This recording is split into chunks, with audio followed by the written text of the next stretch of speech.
ಸ್ನೇಹಿತರೆ ನಮಸ್ಕಾರ. ಶ್ರೀಮದ್ ಭಗವದ್ಗೀತೆಯ ಈ ಶ್ಲೋಕಗಳ ವಿವರಣೆಯನ್ನು ತುಂಬ ಗ್ಯಾಪ್ನ ನಂತರ ಮತ್ತೆ ಪ್ರಾರಂಭವನ್ನು ಮಾಡ್ತಾ ಇದ್ದೇನೆ.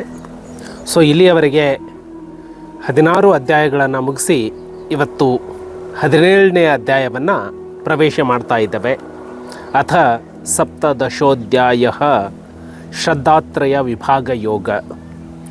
ಅರ್ಜುನ ಉವಾಚ ಯೇ ಶಾಸ್ತ್ರವಿಧಿಮುತ್ಸೃಜ್ಯ ಯಜಂತೆ ಶ್ರದ್ಧಯಾನ್ವಿತಾಃ ತೇಷಾಂ ನಿಷ್ಠಾ ತು ಕಾ ಕೃಷ್ಣ ಸತ್ವಮಾಹೋ ರಜಸ್ತಮಃ.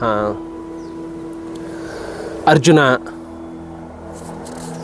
ಶ್ರೀಕೃಷ್ಣನ ಎಲ್ಲ ಮಾತುಗಳನ್ನು ಕೇಳಿದ ಮೇಲೆ ಈ ಅಧ್ಯಾಯದ ಪ್ರಾರಂಭದಲ್ಲಿ ಶ್ರೀಕೃಷ್ಣನಿಗೆ ಕೇಳುವಂಥದ್ದು, ಹೇ ಕೃಷ್ಣ, ಶಾಸ್ತ್ರವಿಧಿಯನ್ನು ಬಿಟ್ಟು ಶ್ರದ್ಧೆಯಿಂದ ಕೂಡಿದವರಾಗಿ ದೇವತೆಗಳ ಪೂಜೆ ಮಾಡುವ ಮನುಷ್ಯರ ಸ್ಥಿತಿಯು ಯಾವುದು?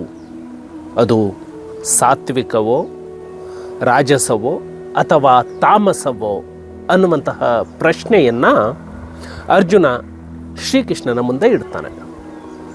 ಸ್ನೇಹಿತರೆ, ಈ ಗೊಂದಲಕ್ಕೆ ಪ್ರತಿಯೊಬ್ಬ ವ್ಯಕ್ತಿ ಆಧ್ಯಾತ್ಮಿಕ ದಾರಿಯಲ್ಲಿ ಸಾಗುವಾಗ ಒಂದಲ್ಲ ಒಂದು ಹಂತದಲ್ಲಿ ಒಳಗಾಗಿರ್ತಾನೆ.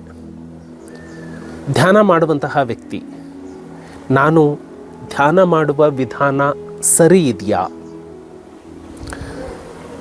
ಯಾವುದೇ ಕಾರ್ಯಗಳನ್ನು ಮಾಡುವಂತಹ ವ್ಯಕ್ತಿ, ತಪಸ್ಸನ್ನು ಮಾಡುವಂತಹ ವ್ಯಕ್ತಿ, ನಾನು ಮಾಡುವಂತಹ ಈ ವಿಧಿ, ಈ ವಿಧಾನ ಇದು ಸರಿಯಾದ ಮಾರ್ಗದಲ್ಲಿ ಸಾಗ್ತಾ ಇದೆಯಾ?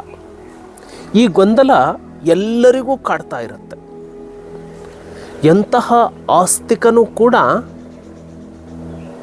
ಒಂದು ಸಂದರ್ಭದಲ್ಲಿ ಗೊಂದಲಕ್ಕೆ ಒಳಗಾಗ್ಬಿಡ್ತಾನೆ. ದೇವರಿರೋದು ನಿಜಾನಾ? ದೇವರು ಇದ್ದಾನೆಯೇ? ಈ ಪ್ರಶ್ನೆ ಅರ್ಜುನನಲ್ಲೂ ಮೂಡ್ತು. ಅರ್ಜುನ ಶ್ರೀಕೃಷ್ಣನಿಗೆ ಕೇಳಿದ್ದು ಬಹಳ ಸ್ಪಷ್ಟವಾಗಿ ಏನಂದರೆ, ಕೃಷ್ಣ, ನೀನು ಆಧ್ಯಾತ್ಮದ ಮಾರ್ಗವನ್ನು ಸಾಗುವಂತಹ ನಿಖರವಾದಂತಹ ಮಾರ್ಗವನ್ನು ನನಗೆ ಹೇಳಿದೆ. ಆದರೆ ಕೆಲವೊಬ್ಬರಿಗೆ ಇದು ಗೊತ್ತೇ ಇರೋದಿಲ್ಲ, ಅಥವಾ ಅವರಿಗೆ ಕೇಳೋದಕ್ಕೆ ಅವಕಾಶ ಸಿಗೋದಿಲ್ಲ. ಆದರೆ ಅವರಲ್ಲಿ ಶ್ರದ್ಧೆ ಇರುತ್ತೆ, ದೇವರ ಬಗ್ಗೆ ಭಕ್ತಿ ಇರುತ್ತೆ.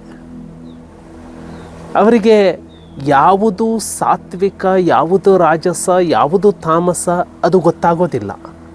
ಆದರೆ ಅತ್ಯಂತ ಭಕ್ತಿಪೂರ್ವಕವಾಗಿ ದೇವರನ್ನು ಸ್ಮರಿಸ್ತಾರೆ. ಹಾಗಿದ್ರೆ ಅದು ವ್ಯರ್ಥವಾ? ಅಥವಾ ಅದಕ್ಕೂ ಕೂಡ ಫಲ ಅನ್ನುವಂಥದ್ದು ಇದೆಯಾ? ಈ ಪ್ರಶ್ನೆ ಅರ್ಜುನ ಕೃಷ್ಣನಿಗೆ ಕೇಳ್ದ. ಸ್ನೇಹಿತರೆ, ಒಂದಲ್ಲ ಒಂದು ಸಂದರ್ಭದಲ್ಲಿ ಈ ಗೊಂದಲ ನಿಮ್ಮ ಮನಸ್ಸಿನಲ್ಲಿ ಸುಳಿದು ಹೋಗಿರಲೇಬೇಕು ಅಲ್ವಾ? ಇದಕ್ಕೆ ಶ್ರೀಕೃಷ್ಣ ಏನು ಉತ್ತರವನ್ನು ನೀಡಿದ? ನಾಳೆ ಅದರ ಬಗ್ಗೆ ಚರ್ಚೆಯನ್ನು ಮಾಡೋಣ. ನಮಸ್ಕಾರ.